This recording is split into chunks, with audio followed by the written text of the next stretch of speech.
Ini cabai hijau kita petik ya. Kali ini kita petik cabai keriting hijau ya, untuk antisipasi. Yuk kita lihat dan simak yuk dalam pemanenannya ya. Untung dan ruginya ya, seperti itu, plus minusnya. Yuk kita simak.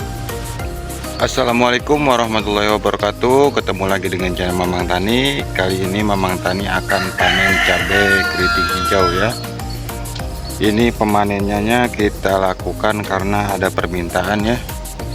Di nota di 14.000 ya, sama tengkulak ya. Ini kita lakukan pengambilan cabai hijau, cabai keriting hijau ini. Yang pertama busuk pada cabainya itu sendiri lumayan banyak ya. Seperti ini saya coba spill ya. Ini untuk cabai hijaunya 2 ember cat, 2 ember seperti ini dapatnya. Yang busuknya seperti ini ya. Kita udah penanggulangan masalah kalsium udah kita kasih, kalium udah kita kasih, tapi masih banyak. Insek udah pasti, fungisida udah dikasih juga, tapi masih saya lihat masih banyak ya. Jadi berhubung ada permintaan dari pasar juga, akhirnya saya coba untuk beberapa petak ya. Ke belakang tadi udah diambil, kita coba panen ya untuk cabai hijau sendiri ya. Seperti ini dibilang sayang ya, nota di 20.000 kita ambil di 14.000, tapi daripada kita mengambil resiko ya untuk sampai merah cabainya, mending kita eksekusi ya untuk pemetikan di fase hijau, masih hijau ya. Ya mungkin bobotnya nggak maksimal kayak di cabai merah, cabai keriting merah, cuman kita antisipasi aja daripada banyak yang terbuang seperti itu. Ini kita lakukan di pagi hari, ada permintaan 10 kilo. Kenapa saya mau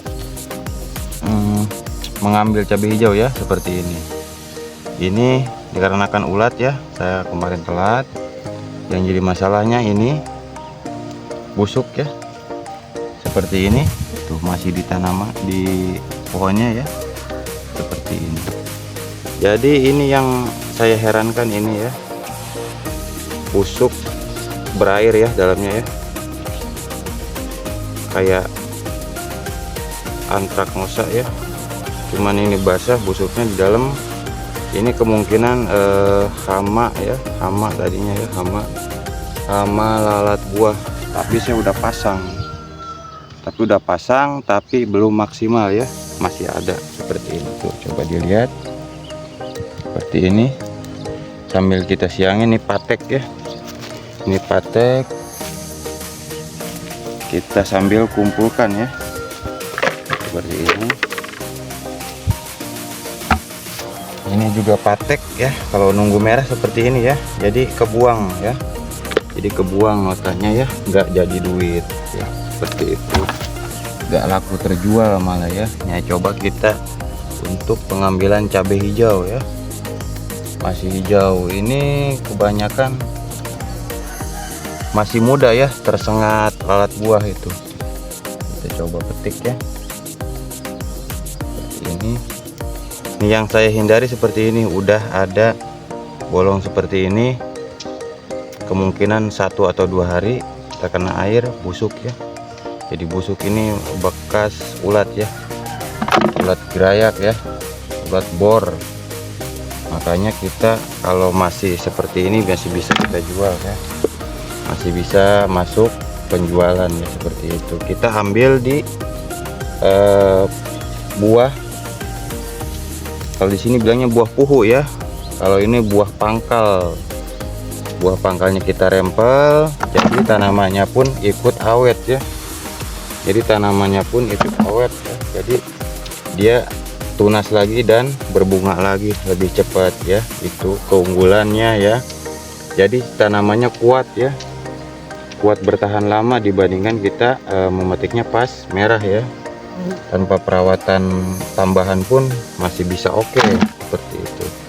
Kalau untuk keunggulan kita panen di masih hijau, jadi tanamannya tidak rentan mati ya, karena pasti ada 1-2 ya yang kekurangan ya, kekurangan nutrisi, harusnya ke buah, ke pucuk, harus jadinya ke buah ya, seperti itu.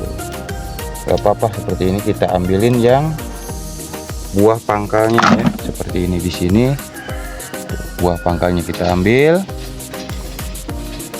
nanti dia bertunas lagi ya sambil berbunga ya. Jadi keunggulannya dia awet, tanamannya tidak rentan mati ya, karena nutrisinya langsung ke daun lagi ya, ke bunga lagi, seperti itu. Kalau kelemahannya ya tadi dibilang ya, notanya jadi sedikit ya, posnya kita dapat jadi sedikit. Seperti itu, kita ambil seperti ini buah pangkal ya, kita ambil buah pangkalnya, sisain ke atasnya ya, udah ke atas kelihatan sekali ya. Ya ini yang rawan kena lalat buah seperti ini, masih muda ya, terlihat. Pate pun sama, masih muda, tapi kalau misalnya kita ambil mudanya seperti ini, kita masih bisa jual ya, seperti itu. Mamang Tani dapat orderan 10 kilo untuk 2 hari sekali ya. Kita coba pengambilan di hijau, buktikan ya, selalu Mamang Tani buktikan ya kalau emang pengambilan. Ada teknik-teknik lain. Ini ada usulan dari orang tua juga ya, kalau udah berbuah, kalau masih busuk ya coba diambil dulu ya yang masih hijaunya, seperti itu, untuk mengurangi atau memaksimalkan busuk ya, tidak terlalu banyak ya. Nah, seperti ini tuh kan, kita terlewat ya, duluan hamanya menyerang ya. Nah, seperti ini yang masih terlihat. Coba bisa dibandingkan, ini yang masih muda, yang ini udah hijaunya gelap. Nah, yang kita antisipasi seperti ini, udah hijaunya tua tapi di sininya busuk, bekas sengatan lalat buah. Kalau udah banyak susah ya, mau dibilang apapun. Saya buka-bukaan saja ya, kalau untuk bertani cabai nggak ada saya umpat atau saya sembunyikan ya, masalah teknik-teknik apapun ya kita berbagi ilmu. Kalau saya berbohong di sini ya mungkin nanti saya patokan kedepannya pun saya bakal pusing ya. Makanya saya bikin channel itu di sini semata-mata khususnya buat saya ya, umumnya buat rekan-rekan, khususnya buat saya. Maksudnya apa? Saya bisa nanti ambil kesimpulan ya di video-video saya, teknik saya yang bagus yang mana ya, nanti tetap saya terapkan. Kalau untuk yang jelek nanti saya share juga di sini, teknik saya nanti jangan kita terapkan atau rekan-rekan terapkan, seperti itu. Ini buat analistik saya juga ya, jadi saya nggak kasih cuman ece-ece konten menipu ya. Saya itu petani ya, asli petani ya, seperti ini, asli petani ya, seperti ini ya. Tuh lihat ya, busuk ya seperti ini. Jadi buat antisipasinya kita panen di hijau dulu aja, karena ini pemetikan baru mau ke-6, besok ini mau ke-6 ya.